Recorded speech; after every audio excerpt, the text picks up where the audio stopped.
limiar de pressão dolorosa.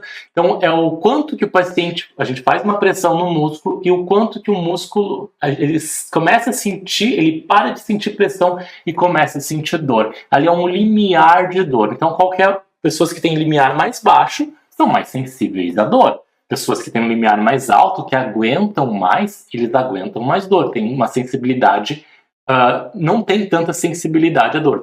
Aguenta, suporta mais a dor. Então, é um teste que era feito muito para avaliar a questão da musculatura e a pressão da musculatura, né?